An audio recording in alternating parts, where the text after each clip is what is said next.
What were my thoughts on Ramadan before I was Muslim? What are they now that I am Muslim? Well, I'm going to be honest, Josh.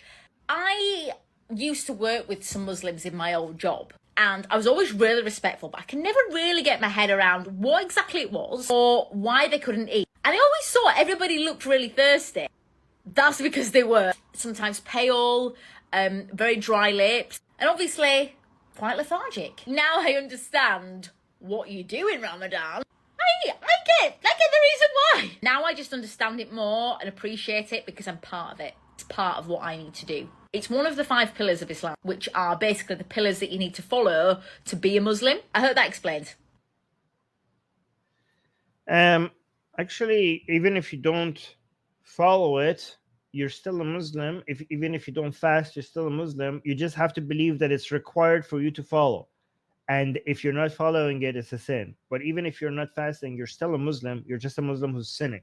So the question that she's responding to on TikTok is, what were your thoughts on Ramadan before you were a Muslim to then after, how did your perception change? Right? So she noticed a lot of thirsty ass people. And again, by the way, this is her account. No, that's not her account. Why didn't I not copy it properly? Hold on. I copied the wrong. Sometimes when I hit copy, it doesn't actually copy. Okay, now I got it. This is her. She's becoming a very famous revert, by the way, or a convert to Islam on TikTok. So she's getting a lot of views but these videos. So, by the way, guys, fasting, dry fasting is objectively bad for you unless like very rare conditions and situations, right? Islamic fasting, when it comes to water fasting that includes some salt, okay, there are different views about that. Again, not health advice. Go check out do your own research, right? But there might be some benefit to water fasting. Water fasting means that go research, okay? There are disagreements over that. Means that you don't eat for a period of time, but you drink water. There's no benefits from not drinking water for large periods of time. Absolutely not. Unless, I don't know, maybe you need to go do a test and you shouldn't be drinking water so that test is successful. Drinking water is objectively a good thing.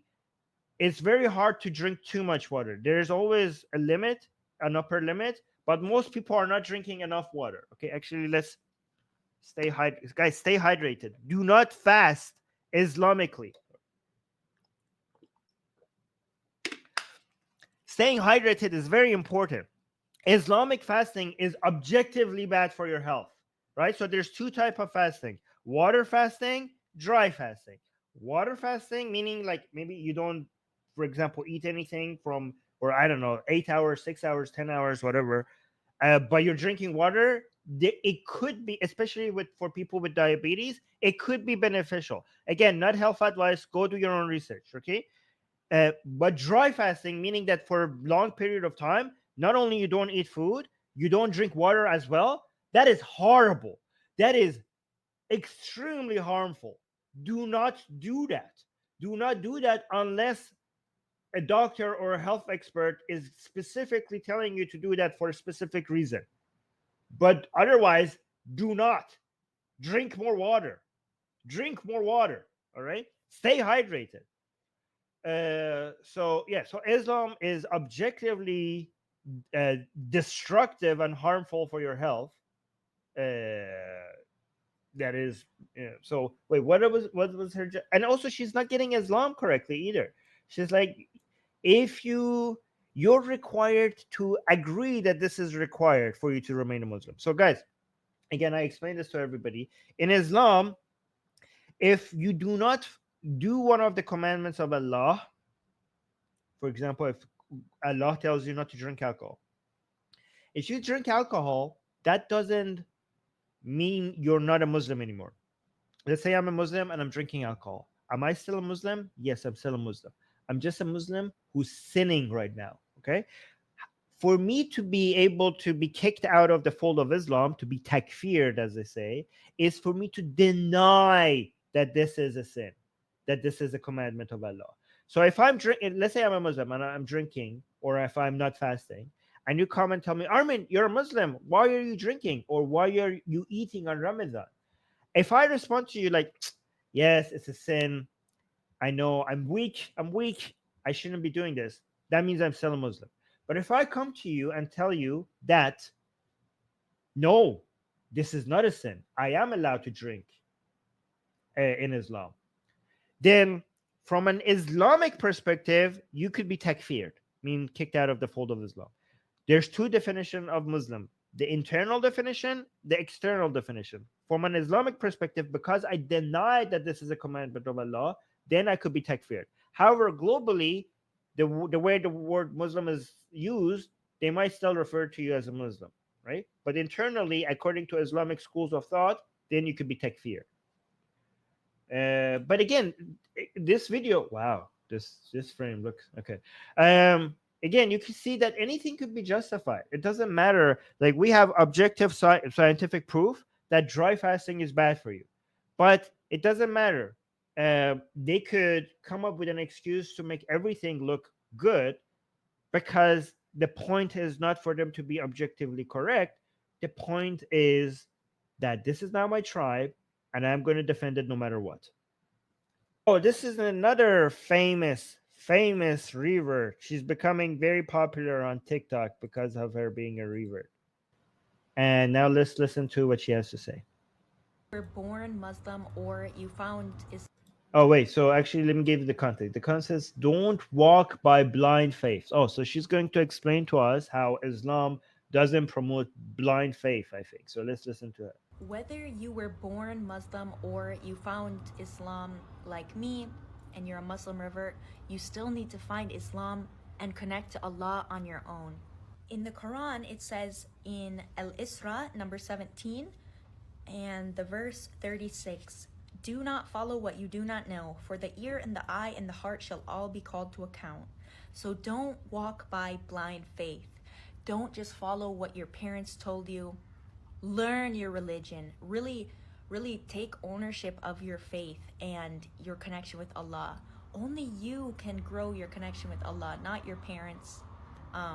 It's all up to you. All right, so hold on.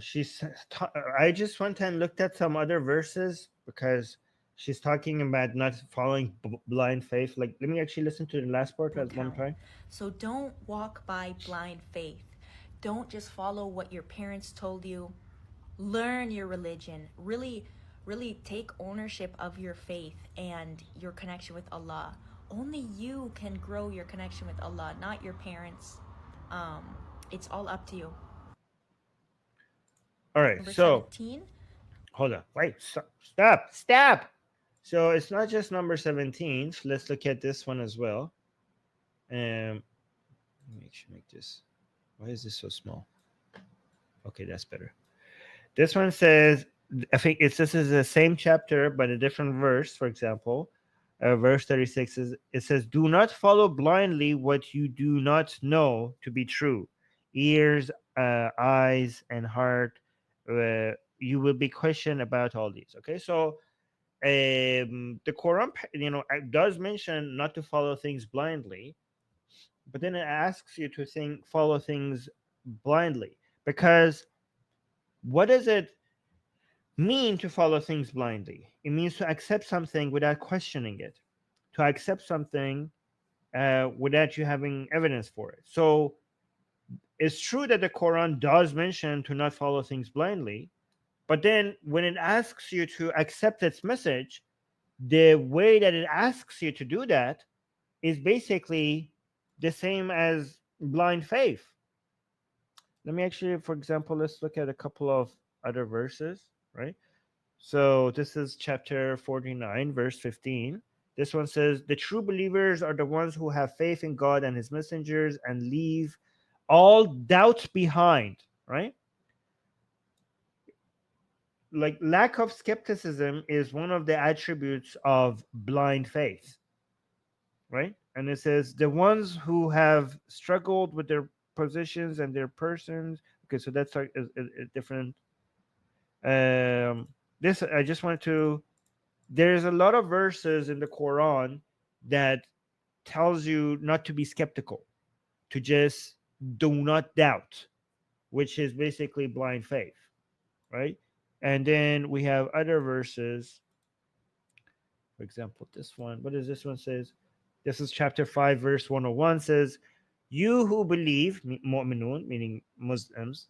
By the way, in the Quran, if somebody actually reads the Quran and understands the Quran, mu'minun and muslimin are different groups, right? So the people who believe and the people who submit are two categories. These days, Muslims don't understand this. Muslims think mu'minun are the Muslims in the Quran, but the people who have believed and the people who have submitted are two different categories that are, the Quran makes it very clear that these are not the same people. So mu'mineen and muslimin are separate from each other. Okay, and most Muslims, this is a very subtle thing that I don't know if you guys want me to get into those details. I'm not going to get into that. Okay, but again, every time every time the it says ya ayyuhallazina amanu, those people who have believed. Every time Muslims read the Quran today, they think that this is referring to all Muslims, right? But it's not. Anyways, but let's read it from the perspective of Muslims today. When it says you who believe, basically now it means Muslims. Do not ask about matters which, if made known to you, might make things difficult for you. So when people are questioning, like, if the Quran is being revealed, Islam being revealed, there are certain questions that you might have. There are things that needs to be clarified. Things don't make sense to you. The Quran warns you that do not do not ask about those things. If you knew these things, God would make it difficult for you. Things would be, other people before you came and asked these questions, and the result was not good. If you ask about them while the Quran is being revealed, so basically you have issues with parts of Quran. This verse is basically telling you to just accept what is being revealed to you. They will be made known to you, for God has kept silent about them. If you ask about them while the Quran is being revealed, yeah, this is a warning, that if God makes these things known to you, then you're truly effed. Right? So here's another, for example, verse that makes that very clear, that you shouldn't be questioning things. And again, there's a little bit of a anti-Semitism here as well. So tell me why this is anti-Semitic. This is Quran, Surah Baqarah, Ayah 108. Do you wish to demand of your messenger, meaning Muhammad, something similar to what was demanded of Moses? Whoever exchanges faith for disbelief has strayed far from the right path. Right? So this is basically saying the Arabs should not repeat what the Jews did. The Jews were questioning a questioning bunch of people. And if you question Muhammad, do you let your faith will be the same as the faith of the Jews? So basically, this verse is saying, don't be like the Jews, right? So this verse cautions believers against questioning the Prophet Muhammad in a manner similar to how Moses was questioned by Israelites, suggesting that excessive questioning can lead to doubt and disbelief, and it's trying to avoid doubt.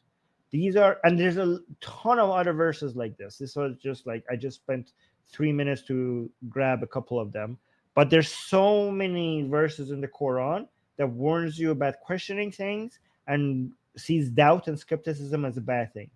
That is basically asking for blind faith, while also saying do not have blind faith. That's a contradiction.